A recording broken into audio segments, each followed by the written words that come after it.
Okay. Welcome to our newest episode of the Lebanese Physicians Podcast. And today we will be talking about mental health of healthcare workers on the front line or in crisis situations. And our guest today is Dr. Maya Bizri, who's currently a psychiatrist at the American University of Beirut Medical Center. Dr. Bizri graduated with an MD in 2011 from Lebanon, and then went ahead to do her master in public health at Tufts University, then went back to Lebanon again, did her psychiatry residency at AUB, and did her fellowship in what's called consultation liaison psychiatry at the Cleveland Clinic Foundation before moving back to Lebanon in March of 2019, just before the revolution had started. And people don't, or I can ask you that question. So welcome, Maya, to the podcast. Thank you. Thank you for inviting me. This is very exciting. You can go ahead and ask me. What do you want to say? People don't know much about what? Yes, I was going to say people don't know what consultation liaison psychiatry is. Can you tell us a bit about it before we start our discussion? Yeah, so actually it used to be psychosomatic medicine. And at some point it was psychiatry for the medically ill, but then the rest of psychiatry got upset. If you're the medical psychiatry, what are we?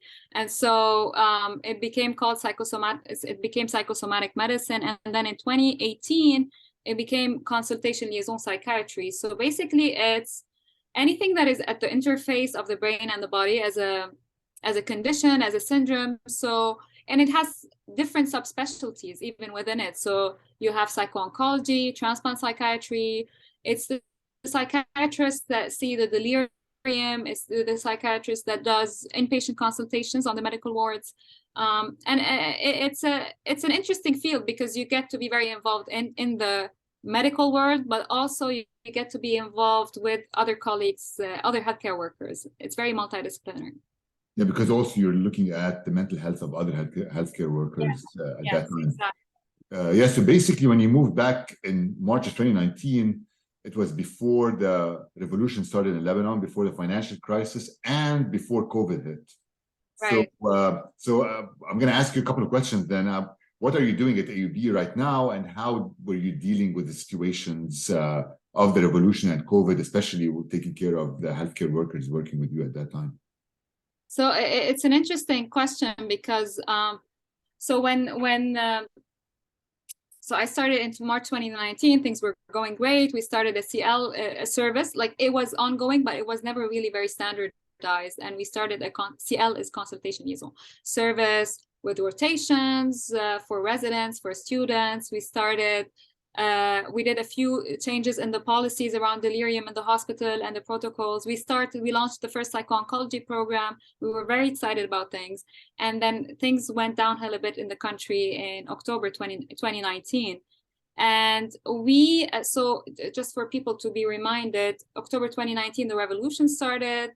Things economically went sour. We were having medication shortages. And then March 2020, the first wave of COVID hit, right? And so we did actually, our first study at AUB was done on healthcare workers in March 2020. So that was capturing that situation. And we looked at the GHQ is a general measure of distress. And so we just sent out an anonymous survey to everyone working, whether you're a nurse, a physician, a trainee at AUB.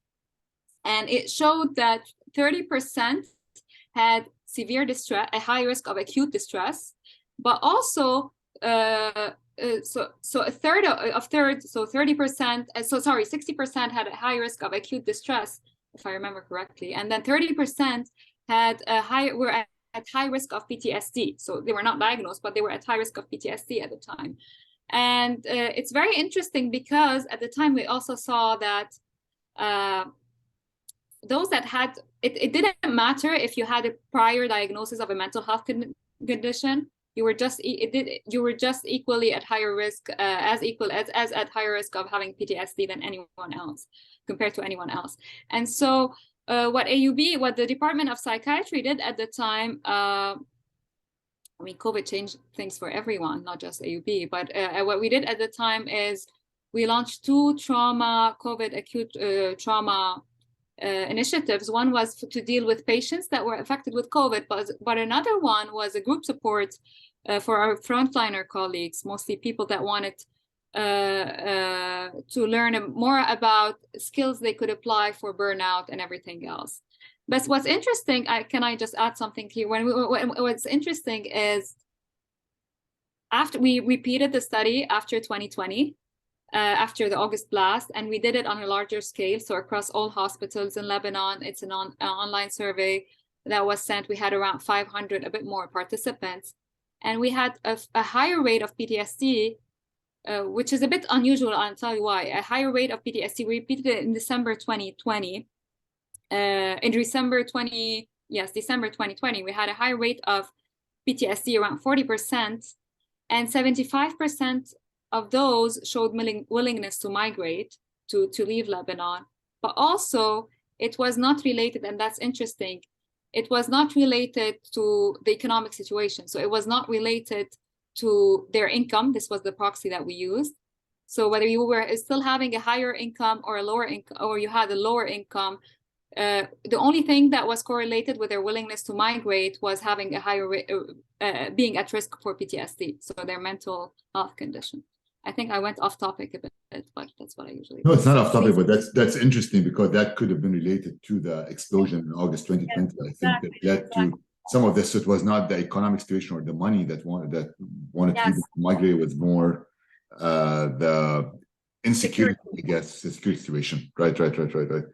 And so you've established like successful programs at AUB, and then how have you been involved with like crisis psychiatry? Let's say, how were you involved in, let's say, going to Ukraine or to other countries to assess healthcare workers there?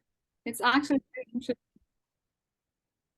It's interesting. The disaster psychiatry was not something I ever thought I'd be working in.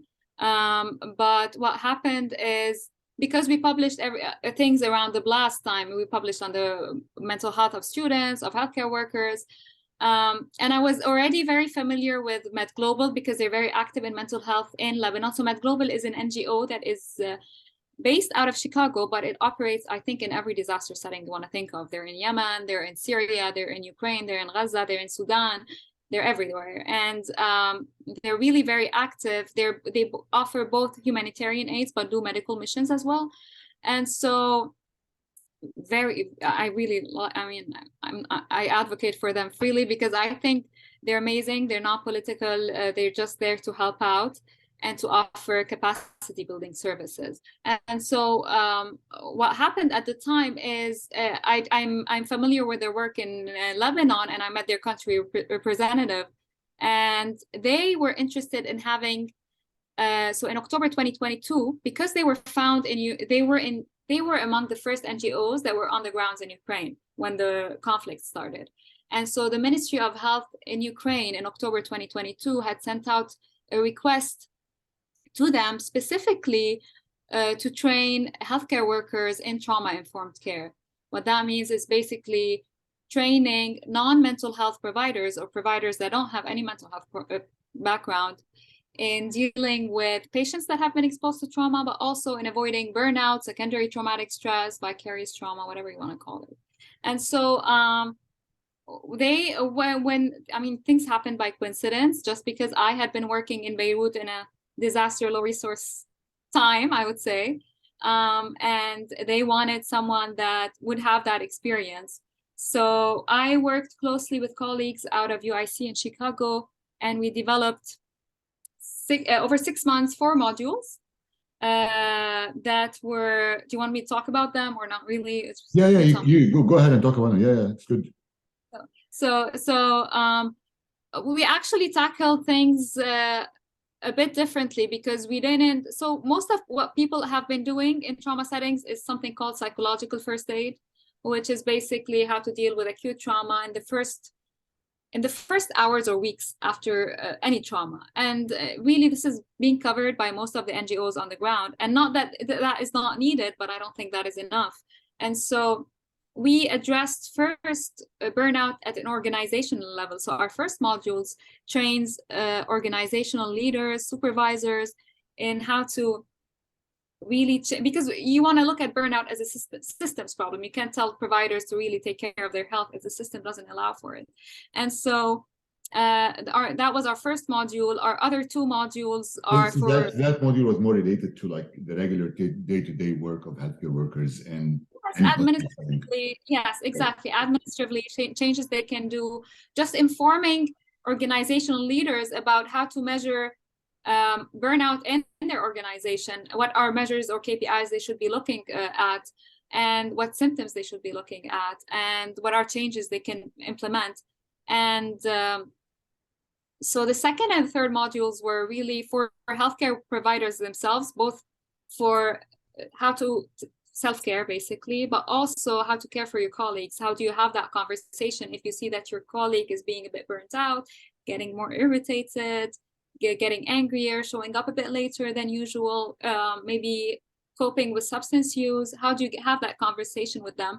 And I felt that was very helpful, because this is something that we get very commonly, and as psychiatrists, we get, I know colleagues want to help, because we're all healthcare providers want to help. They just don't know how to have that conversation, where you show that there's this safe space to have a conversation without really intruding on someone or imposing something. And I think people were very grateful for that module specifically. The fourth module is a bit longer, and it covers how to deal with anyone or any patient that has been exposed to trauma. So I think that is interesting, because we used something that is evidence-informed in trauma-informed care, and it's called Skills for Psychological Recovery. And so it's somewhere in between psychological first aid, but also not necessarily a clinical intervention. So what that means is we're equipping patients, we're equipping providers on how to help patients deal with things like emotional distress, mild anxiety, mild insomnia, problem-solving skills. So these are not things, and it's important, I think, Khalil, here, because these are not things that are. Is it okay if I call you Khalil, not Dr. Oh, of course, yeah. Is it okay? Yeah, 100%. So these are things that are not necessarily, because you want to keep in mind is you're not necessarily telling patients that what they're having is pathological, right? You're telling them you're having a severe distress. It is expected, but I want to help you, and now I have the skills to be able to help you, without making it sound, oh, like you're depressed, you're an alcoholic, you have PTSD. You can have, it's a spectrum of emotions. If you know how to deal with them, then maybe you're decreasing your risk of developing further down the line PTSD and what have you.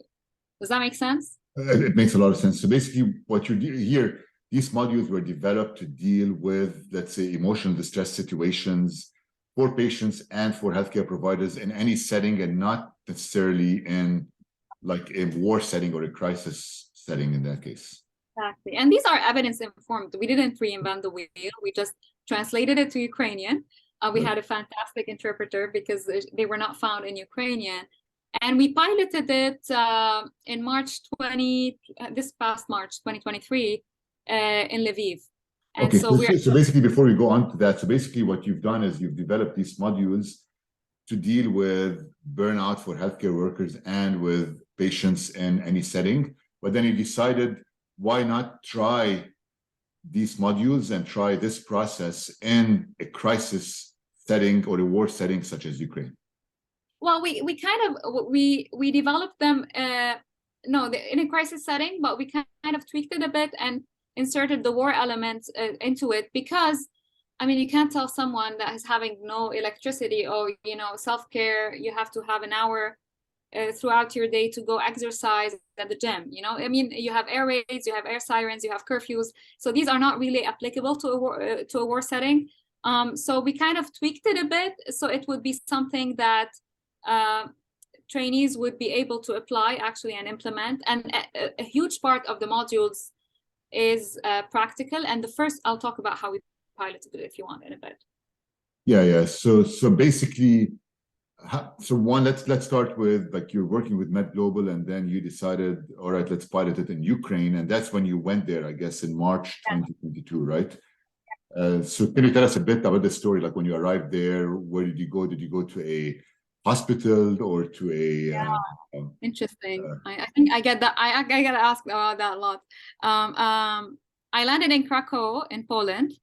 I mean, MedGlobal offers you the utmost support. They have your security with you. It's really, they're amazing in supporting us in this.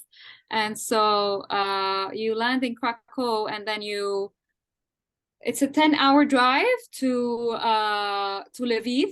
And Lviv, I mean, for those who are not familiar, Lviv is really on the safe side of things, in the sense it's at the borders with Poland. It's really not as affected as other areas of the country, like Bakhmut, Mariupol, even not as affected as Kiev. What you have in Lviv is basically air raids, air sirens, curfews.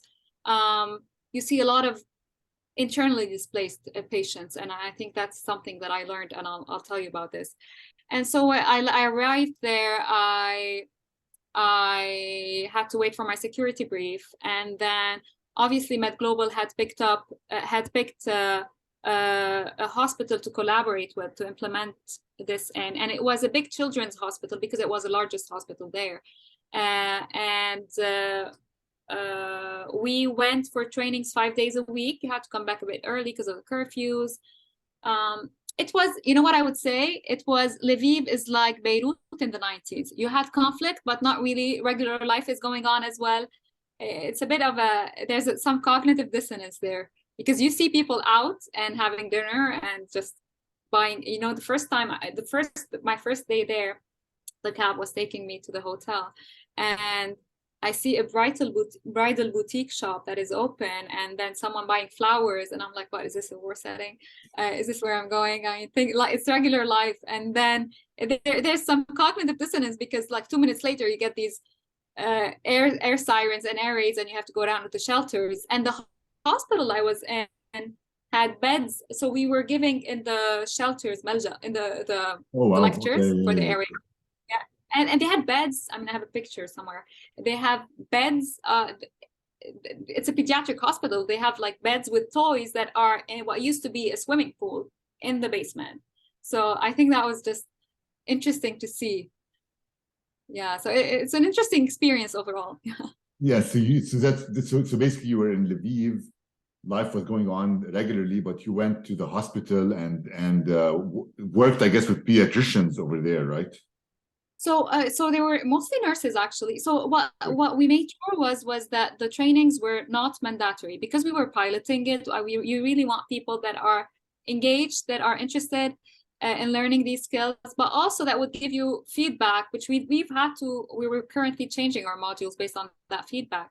And I found it very interesting, actually, because so we had a heterogeneous group, I would say. We had older nurses, younger nurses. You have those people that have been in Lviv their entire lives, so these are not really affected by the conflict compared to those that are internally displaced. They've left their families behind. They have some survivor's guilt that they're dealing with. They haven't set up a support system yet in Lviv or the cities they've moved to, but they've all been dealing with an influx of patients. And so burnout is really at a high level. And what else? We had pediatricians, but we had some psychology trainees, pediatrician and oncologists, so pediatric oncologists mostly. So I think the setup originally lends itself to burnout without the war. Right, because and looks like there were a lot of patients there, because a lot of people internally in Ukraine had moved to Lviv because it was one of the safer areas in the country and bordering Poland too, because people will go back and forth to Poland if they need to. And it looks like there were also healthcare workers who were internally displaced, not only patients, right? Internally displaced workers who were working there. And that's really, I mean, I remember, I won't name her, but this nurse who I think was the most touching story I've had. Because you're doing these groups, and these trainings are actually not meant to be didactic. They're meant to be, someone sharing their experiences, and we go over them the way you would go over them with a patient. And she's like, yeah, it's great. So someone's saying, I don't have time for myself. The regular stuff, which are equally as valid, I mean, as distressing. This older nurse was saying that she was having she doesn't have time for herself. She has to take care of her husband, of her kids. Nothing as related to the war, and then the war just increased the load of work, and so they don't have a break. And then she says, when we get to, I won't name her, but she says that she's had to leave her mother behind. Now she feels very guilty, but because she feels that she should have told her mother, stressed her mother more to come with her to Lviv. She doesn't have a lot of friends except her colleagues because she's new to the setup. And I mean, you'd be surprised. What bothered her the most was she was an avid runner and she couldn't run every day. And that's as valid. There's no complaint that, because it's important to maintain a sense of normalcy, to be able to maintain your mental health. And if that's what works for her, she hasn't been able to find a routine that she can stick to. So, and she has to worry about her family back home. I mean, there's also, Khalil, a sense of, I think it's a new word. I mean, not a new word. It's old, but it's really it's catching up more since COVID. People are talking more and more about the moral injury in healthcare workers, or moral distress, basically feeling like it's not just burnout, feeling like what you're doing is not necessarily aligning with your value system, in the sense, I'm here working, but my family's back home and I feel guilty about leaving them. I should be taking care of my family, not of patients, not of patients. And I think since COVID, you remember when we had that phase that people were picking who will get a vent and who will not, who will be on oxygen and who will not. And so that research into moral injury in general and moral distress as a separate entity versus PTSD or secondary traumatic stress is being more and more highlighted. And I think we're going to hear more about it in trauma settings in the future. So basically this is one story, a couple of stories of people either like being guilty, like leaving their families and working in the healthcare setting, or another story you told me about somebody who was internally displaced and now she's dealing with all these guilt feelings for leaving her parents behind and being internally displaced. Did you see anybody who's experienced, let's say, trauma to their family members or to their patients, or trauma while they were working in the healthcare setting? Yeah, so everyone deals with injured patients, but I think there's this older lady as well. I would call her older because she's middle-aged compared to the very, very junior ones that are joining. Her first trauma was her mom passed away during COVID, and she couldn't really experience that grief or process it because she didn't see her. You have to remember that this started in a setting of COVID, and we've all been really affected by COVID. And then she's lost a lot of family members. She's from Mariupol, so she's lost a lot of family members, and she's had to move with her husband.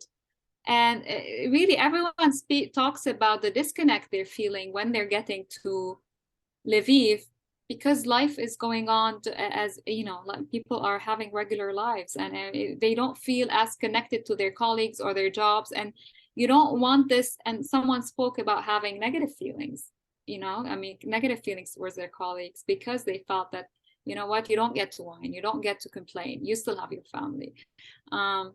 Another interesting thing that came up is when we were asking about what else would you want, like future trainings to target, almost every group said, we didn't have big groups, but I mean, every group, like we had 5 days of trainings. And so every group said alcohol use disorder.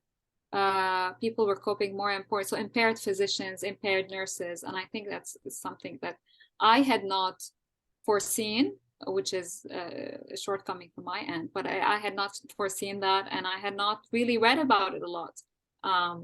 Impaired physicians in war settings. I know there is some literature out of Syria on physicians using opioids, but I think there's this culture of coping with alcohol use in Ukraine baseline. I was looking at studies. And so that probably increased among healthcare providers. And there's a stigma internally among physicians about where do you seek help. We're really very bad at seeking mental health help as physicians. Right. So why do you think we're bad at seeking mental health? Is it because we don't want to believe that we have a problem, or is it because we're just too busy taking care of other people that we don't think of ourselves as much? I think it's a bit of both, but I also think that there's and it's very unfortunate, but we have this high culture, this internalized stigma among physicians that, well, one, you don't know where to start because you work in a hospital. Where are you going to seek care? Is it going to be your colleague? Is it going to be confidential or not? And everyone worries about this, even though everyone knows it is confidential probably, but just everyone does worry about this. And the other thing is, I think there's this culture of, which I mean, it goes with our years of training, that you are a physician, and so by default, you are more resilient than others, which is not necessarily true, right? I mean, I think it's a double-edged sword, this term of resilience. It tends to over-glorify it and over-glorify struggle and blame victims.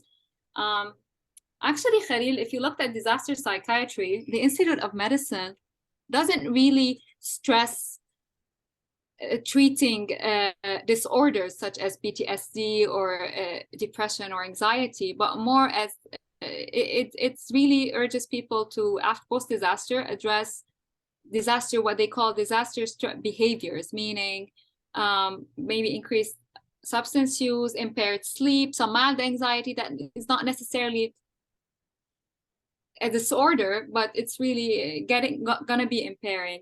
And so this is why I when we look at, so these are subsyndromes conditions, and I think it's important when we talk about trauma in general, or trauma-informed care in general, whether it's among physicians or not, to really address it as I'm going to choose my words very wisely here, to address it really not as something that is pathological. I think but it's something that is preemptive and that is proactive, and it is something that is a common reaction that is not necessarily maladaptive, but it's going to be maladaptive if you let it brew for a while. Right. Does that make sense? Yeah, it makes sense. Yeah. Yes. So basically, so basically what you're saying is you need to detect it early, deal with it, so you don't deal with the long-term consequences of what happened at that time. And this is, if you look at the literature, this is why we added the first module for organizational leaders, because I mean, it's become more and more evident that really it is a systems problem. It's a systems problem if you have someone who's working very diligently in your institution, and it's a shortcoming on your end if you're not taking care of their well-being as well. Right. So yeah. So what is the incidence, I guess, of mental disorders that you saw in Ukraine, let's say, at that hospital? And what mental disorders were the most common? Well, we didn't screen. Again, it's not about diagnosing and it's also not about diagnosing or detecting, but we are conducting a study right now, but it's supposed to be across all Ukraine. But it's not about diagnosing or detecting a disorder, and I want to stress that, because it's not necessarily something that is a full-blown disorder, but it is just as serious. And so I mean, there is evidence. I mean, for the Ukraine setup, you want to bear in mind is that the full-fledged war or the full-fledged conflict really erupted recently, but there has been a decade of conflict that led to internal displacement.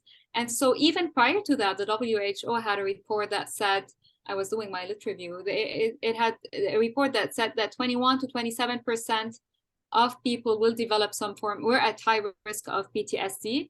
It also said that, so in 2020, it released a report, and that was before the invasion. It released a report that said,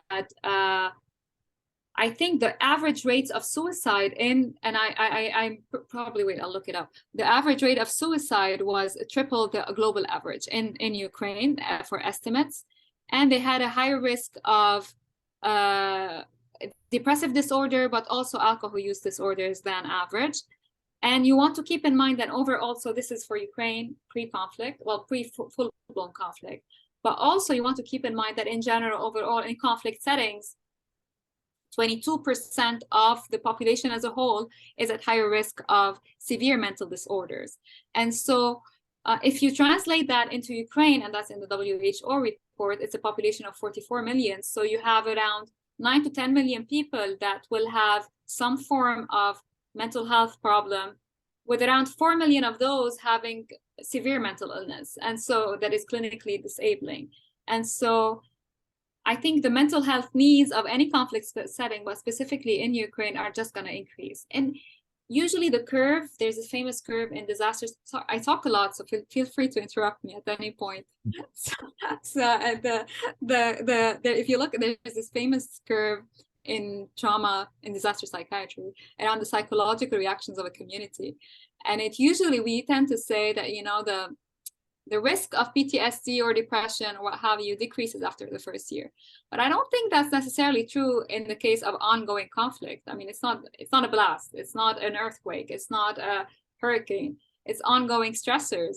And so even though the most common, and this is important, the most common psychological reaction out of any disaster or trauma is usually resilience.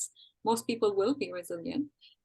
It's important to really keep in mind that I think in ongoing conflict, after the disillusionment and the sense of cohesion, we call it the heroic post-disaster phase. Once that sets in, I think the rates do increase because people, with the sense of cohesion, decreases. Right. And so how would you compare, I guess, your experience in Ukraine, let's say, with what's happened in Lebanon, or maybe, I don't know if you have experience also of what's happened in Syria? Well, we are working on a project in Syria. I'm not involved on the grounds, but I think they have a fantastic team already there. I think Syria is a bit of a different experience because Syria now needs, we have to compare Syria. I mean, the conflicts have been going on for a decade, and the war right now, it's not about psychological first aid or skills for psychological recovery, but you really have to have an advanced system of psychiatric care. You have to build hospitals, you have to have psychiatric wards, you can't wait, there's no end in sight. And for Lebanon, it's a bit more convoluted, I feel, because there's the economic part, and there's the blast that is a one-time thing, but there's the economic part that is brewing. And I know that Lebanon is a disaster setting, but it's not really ongoing conflict. You don't have the threat of security every day.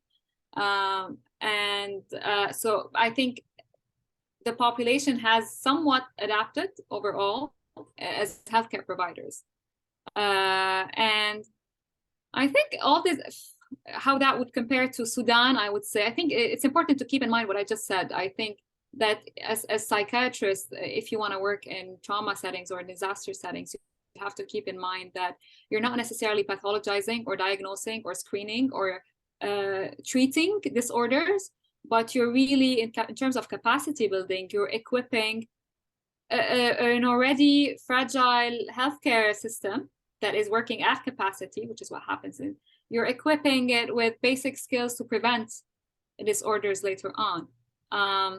For example, in Northwest Syria, they only have 2 psychiatrists for the whole Northwest Syria region. And so you by default, you can't but equip primary care providers and teach them skills to deal with serious mental conditions, not just first aid or just mild anxiety. So what's your advice now that we mentioned Sudan, I guess, since Sudan is the latest conflict that's happening at this point. So what's your advice to healthcare workers in Khartoum, let's say? Well, first for healthcare workers that are outside, I would say don't self-deploy. I feel that people have this excitement and the rush of going to a disaster setting when it starts and self-deploying, and it's not really what I found is it's not necessarily what others are asking for. They don't want you to come and teach them how to do things. They already have healthcare systems. They want you to build on what's already present. And so it's really very important. I think a lot of the global health efforts, global health in general has moved from, coming from a more developed country and giving money and just helping out with money versus just working and understanding the culture, being more culturally sensitive and equipping people that are already on the ground. So what we're doing, for example, in Ukraine, I didn't mention this. So the way it would evolve would be a train the trainer model, meaning we would be training as a first part, because you know what the first criticism was, not that I was not a good trainer, but that, the cultural barrier, I'm giving this training and it's in a different language and I have this interpreter. And as much as they felt that I speak with my hands a lot, so I feel they really got the gist of what I was saying, but they felt that the interpretation was a bit too literal, and so that got things were lost in translation. And so I think instead of going and saying, yes, we're going to train you in things, just first as a needs assessment, understanding what the needs of the community are, what their healthcare providers are asking for, and then training. So what we're going to do is we're going to train Ukrainian mental health providers, and they would go on and do the other trainings. So I think this is a bit more realistic and a bit more culturally sensitive. I think it's important to do that. Yes. And I think what you're doing is very important, even in Ukraine, like training the trainers, because I think a lot of times when you're in conflict, people think about trauma, about bullet wounds, explosion wounds, stuff like that, but nobody thinks about the mental health impact of these situations on patients and much less on healthcare workers. And I think if people are starting to get sensitive to this topic, then maybe like people like you or like MedGlobal can be deployed in different places up front to try to help physicians, nurses, and other healthcare workers deal with the situations that they're in. And I think it will also, I mean, I think just bringing it out as healthcare providers as collateral damage, what I call it collateral damage in trauma situations, their mental health. And I think it's important because that would start a conversation among healthcare providers about, sharing what they're going through, not necessarily as a pathology or a disorder, but that is an expected outcome of a very stressful situation. Right, exactly. And especially, I mean, a lot of healthcare have passed through COVID. So, I mean, everybody's been traumatized over the past 3 years in different ways, even in developed nations. The Great Resignation. I read that article. Did you read it? Yeah, I've read that article. Yeah, a lot of people quit I at know. that point in time. Exactly. So, so Maya, what I mean, what's your plans? What's your future plans yourself? Interesting. I don't know. I wasn't prepared. That's a trick question. I didn't send it to you. I don't know. I deal with the cards I'm dealt with. I ended up working in global psychiatry, but I like psycho-oncology a lot, honestly. I like consultation psychiatry a lot, and so I probably a hybrid format. I don't think there's a one aspect to what I would like to do that I'd focus on more, but no, I think I'll keep doing what I'm doing. Yeah, so basically global health and psycho-oncology, and yes, potentially expanding your work in global health, I guess, maybe in Ukraine and maybe in other countries. Yes, I think it's very interesting. It's very humbling actually to see the experience that other healthcare providers. I mean, it's just such a common shared experience, the disaster that you feel. Even in Ukraine, I would say, you tend to feel that. I used to think that mental health was stigmatized in, Beirut, Lebanon, Arab countries, Middle Eastern countries. But then you go to Ukraine and it's also stigmatized. People have this culture of stigma around mental illness. Their psychiatric care is more focused on severe mental illness like schizophrenia and bipolar disorders, not necessarily around milder forms of distress. And so I think it's humbling to see, and it makes you feel like the world is too small. Right. I mean, thank you, Maya, for being on the podcast, for highlighting all these issues. I think it's very important. I think the mental health of healthcare workers over the past 3 years has become a very important topic. And especially if the world wants to keep enough healthcare workers, I guess, to take care of patients, mental health is going to be a very important issue to deal with. So thank you for all your work on this topic. I will say this, and I think every one of us, every psychiatrist will tell you this: mental health is important every day, not just in disaster settings. So I think I agree 100%. Okay. Thank you. Thank you, Khalil.